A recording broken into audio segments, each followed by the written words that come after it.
तो नमस्कार दोस्तों, आज इंडिया के साथ साथ वर्ल्ड की सबसे बड़ी कोल की कंपनी कोल इंडिया लिमिटेड ने अपने Q2 के रिजल्ट्स को पब्लिश कर दिया है।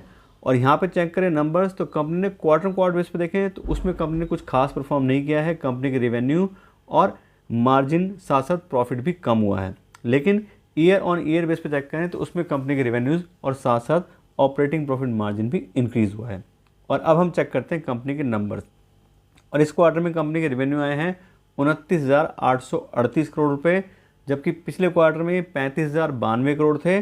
और पिछले साल के सितंबर 2021 के क्वार्टर में कंपनी के रेवेन्यू 23,229 करोड़ थे। और यहाँ चेक करें तो क्वार्टर बेस पे कंपनी के रेवेन्यू 15% कम हुए हैं, लेकिन ईयर ऑन ईयर बेस पे 28% इंक्रीज़ हुए हैं।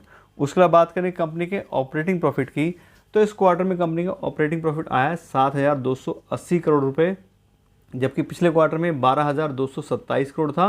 और पिछले साल के सितंबर 2021 क्वार्टर में कंपनी का ऑपरेटिंग प्रॉफिट 3,937 करोड़ था। और यहाँ पे भी क्वार्टर बेस पे कंपनी के ऑपरेटिंग प्रॉफिट 40% से कम हुआ है। और साथ ही साथ ईयर ऑन ईयर देखें तो उसमें काफ़ी अच्छी बढ़त मिली है। कंपनी का 85% ऑपरेटिंग प्रॉफिट इंक्रीज़ हुआ है पिछले साल के सितंबर 2021 के क्वार्टर के मुकाबले। उसके बाद बात करें ऑपरेटिंग प्रॉफिट मार्जिन की, तो काफ़ी वेरिएशन आ रहा है कंपनी के ऑपरेटिंग प्रॉफिट मार्जिन में। इस क्वार्टर में कंपनी का 24% ऑपरेटिंग प्रॉफिट मार्जिन है। पिछले क्वार्टर में यानी कि जून वाले में 35% था। और पिछले साल के सितंबर 2021 क्वार्टर में कंपनी का ऑपरेटिंग प्रॉफिट 17% था। तो काफ़ी ज़्यादा वेरिएशन है। उसके बाद करें कंपनी के नेट प्रॉफिट की, तो इस क्वार्टर में कंपनी के नेट प्रॉफिट आए 6,044 करोड़ रुपये, जबकि पिछले क्वार्टर में 8,834 करोड़ थे। और पिछले साल के सितंबर 2021 के क्वार्टर में कंपनी के नेट प्रॉफिट 2,933 करोड़ थे।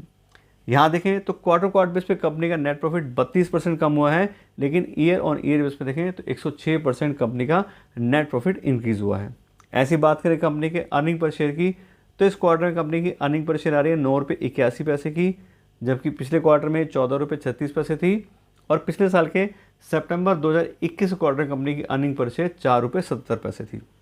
और यहाँ पे भी सेम नेट प्रॉफिट इतना है, 32% कमी आई है कंपनी के अर्निंग पर शेयर में क्वार्टर बेस पे।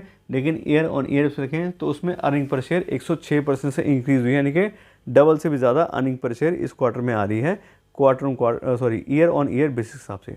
तो कुल मिला के देखें तो मिले जुले रिजल्ट है। इस क्वार्टर को पिछले क्वार्टर से कंपेयर करें तो कंपनी के रेवेन्यू और प्रॉफिट कम आए हैं, लेकिन लास्ट ईयर के सितंबर 2021 क्वार्टर से देखें तो उसमें कंपनी के रेवेन्यू भी इंक्रीज़ हुए हैं और साथ साथ कंपनी का अर्निंग पर शेयर और नेट प्रॉफिट भी इंक्रीज़ हुआ है।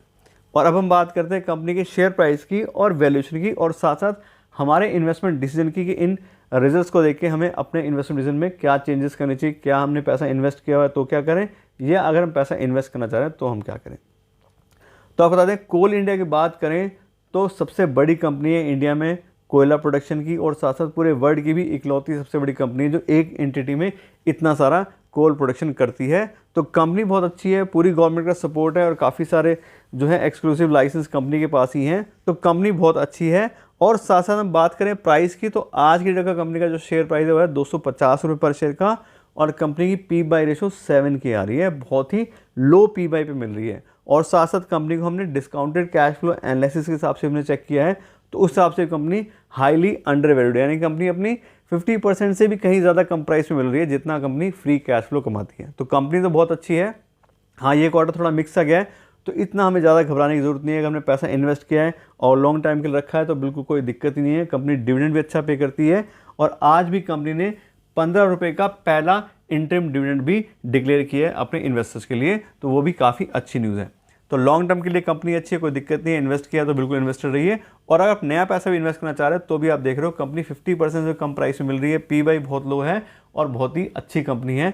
तो नया पैसा इन्वेस्ट करने का बिल्कुल परफेक्ट टाइम है, कोई दिक्कत ही नहीं है। लेकिन सिर्फ प्राइस उसको देख के नहीं, और भी बहुत सारे पैरामीटर्स हैं, उनको चेक करके फिर आप डिसाइड कीजिए कि आपको कंपनी इन्वेस्ट करना है या नहीं करना है। तो अभी के लिए इतना रखते हैं। आपको डिटेल सारी दे दी है रिजल्ट्स के बारे में। आशा करते हैं आपको वीडियो अच्छी लगी होगी, और अगर आपको वीडियो अच्छी लगी हो तो उसको लाइक और शेयर ज़रूर कीजिएगा, और साथ साथ मेरे चैनल को सब्सक्राइब कर लीजिएगा। Thank you so much.